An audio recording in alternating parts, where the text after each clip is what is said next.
Неслиҳан Атагул 20 августи соли 1992 дар шаҳри Истамбули Туркия ба дунё омадааст ва номи модараш Беяз ва номи падараш Черкез мебошад. Неслиҳан аз хурдӣ бисёр шавқу ҳавас ва майли ҳунарманд шуданро дошт ва ӯ бисёр духтари зирак ва чусту чолок буд. ӯ ҳамеша ба тамошои силсилафилмҳо ва филмҳо машғул буд ва ҳаваси ҳунарманд шуданро дошт.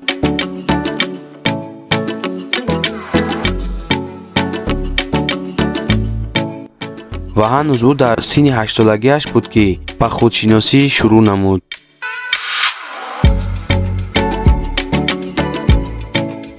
Неслиҳан ҳамеша ҳамсолонашро дар хона ҷамъ мекарду ва ба тақлидкорӣ машғул мешуд, яъне машқи ҳунарӣ мекард. ӯ вақте ки синни 13 солагӣ расид ва хост ба саҳнаи ҳунар барояд ва ба ин орзуаш расид.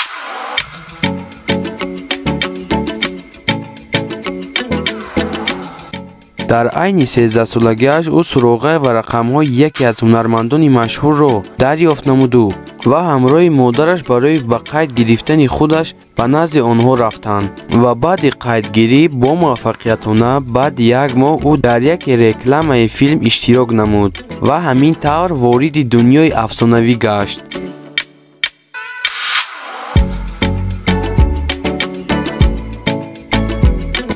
Неслиҳан Атагул мактаби миёна ва литсеи шаҳри Истамбулро хатм кардааст ва инчунин донишгоҳи санъатии шаҳри Истамбулро низ хатм кардааст.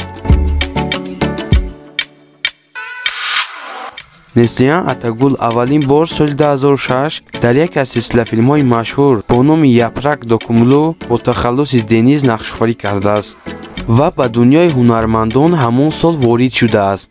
аз сабаби пуристеъдод ва пурмуваффақият буданаш ӯро боз худи ҳамон сол, яъне соли 2006 таклиф ба яке аз филмҳои машҳури дигар даъват мекунанд ва ӯ дар он филм, яъне дар филми Илик ашк, яъне ишқи аввал нақш меофарад.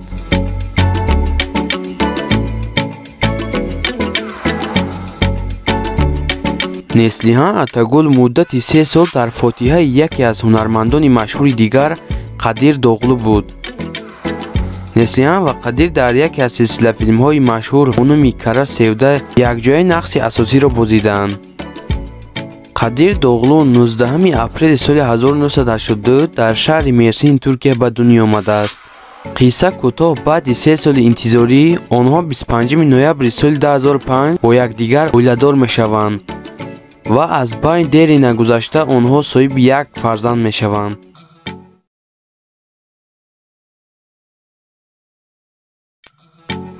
Ҳанде Эрчел 24 ноябри соли 1993 дар шаҳри Бандырмаи Туркия ба дунё омадааст. ҳунарманди ҷавон давраҳои кӯдакиашро бо бозиҳои шавқовар дар боғу бӯстонҳо ҳамроҳи дӯстонаш гузаронидааст. сайру-гашти кӯдакон дар шаҳрҳои калон имконнопазир аст, аммо ба ғайр аз шаҳри Бандырма дар он ҷо бисёртар кӯдакон ҳаёташонро худашон интихоб менамоянд. ин духтари ҷавон ва зебои турк роҳи ҳунармандиро пеш кард ва ӯ аз хурдӣ дар барномаҳои мактабӣ иштирок менамуд ва ташкилкунандаи барномаҳо ӯро ҳамеша дар нақши асосӣ мегузоштанд ва ҳамин тавр баъди хатми мактаб ӯ ба донишгоҳи санъати зебо, ки дар Туркия ҷойгир аст, дохил мешавад. Ҳанде Эрчел дар оилаи Эрчелҳо ӯ духтари танҳо нест ва волидайни ӯ боз як духтари дигарро тарбия намуданд, ки ӯ аз Ҳанде Эрчел 1 сол калонтар мебошад. падари ӯ як тоҷири калон мебошад. Ҳанде Эрчел дар синни 12 солагӣ, яъне соли 2012 дар озмуни зебосанам дар байни духтарони ҷаҳон иштирок намуд. баъдан ӯро ба Озарбойҷон равон мекунанд. ҳамин тавр ӯ дар озмуни зебосанам ҷои дуюмро мегирад. баъдан Ҳанде Эрчелро барои сабти газетаҳо, филмҳо даъват карданд. ӯ аввалин маротиба дар силсилафилми Чаликушлу бо тахаллуси Зайден нақшофарӣ кардааст. дар ин филм на он қадар машҳур шуд, аммо сураташ дар дили бинандагони дӯстдораш нақш баст. акнун ӯ дар лоиҳаи филме ки ҳамагонро ба худ ҷалб кардааст, яъне филми гунешин кӯзларӣ бо тахаллуси селин нақшофарӣ кардааст. баъди ин силсила филм ҳунарманд дар байни ҳама машҳур шуд. ва ногуфта намонад ки Ҳанде Эрчел оиладор нест ва ягон дӯстдоштае надорад. Ҳанде Эрчел вақти зиёдашро бо оилааш мегузаронад. ва як чизро ногуфта намонад ки модари Ҳанде Эрчел соли 2019 10 декабр модарашро аз даст дод, яъне ин дунёро тарк кард. модараш 48 сола ва номаш Айлин Эрчел бо бемории касалии рак ин дунёро тарк кард.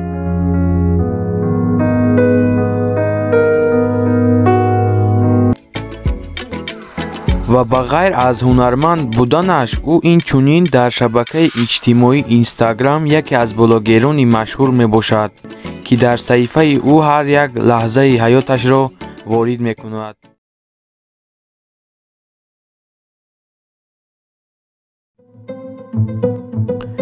Эбру Шаҳин 19 майи соли 1994 дар шаҳри Истамбули Туркия ба дунё омадааст.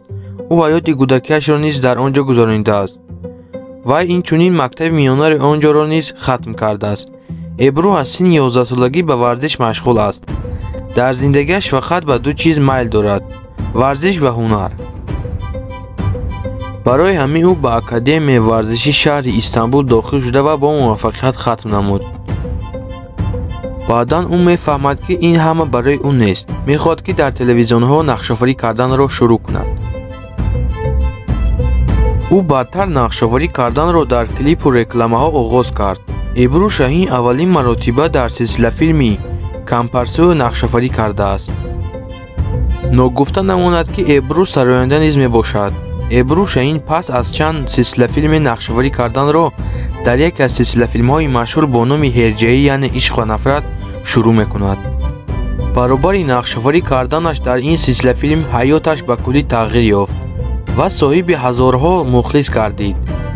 23 июли соли 2019 дар шаҳри Истамбули Туркия дар маросими ҷоизасупории ҳунармандони турк Эбру Шаҳин дар номинатсияи актрисаи беҳтарини соли 2019 ҷоизаи асосиро гирифт. ва ногуфта намонад ки Эбру Шаҳин то ҳол оиладор нашудааст.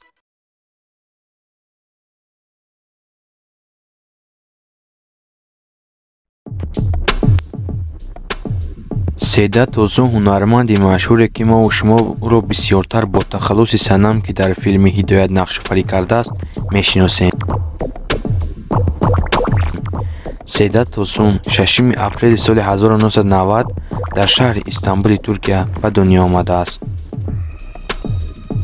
ҳаёти кӯдакиашро бошад дар шаҳри Истамбули Туркия гузаронидааст ва инчунин мактаби миёна ва литсеи он ҷоро низ хатм кардааст.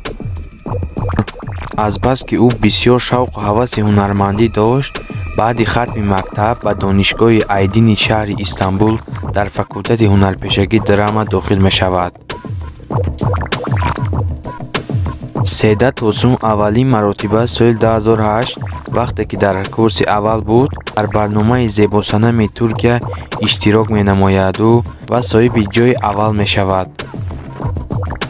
баъди гузашти солҳо Седат Озун донишгоҳро бо муваффақият хатм мекунаду ба нақшофарӣ филмҳо ва силсилафилмҳо шурӯъ мекунад. Седат Озун моҳи сентябри соли 2018 бо дӯстдоштаи худ Эймен Адил оила барпо мекунад, яъне хонадор мешаванд. Седат Озун аз Эймен Адил 1 сол калонтар мебошад.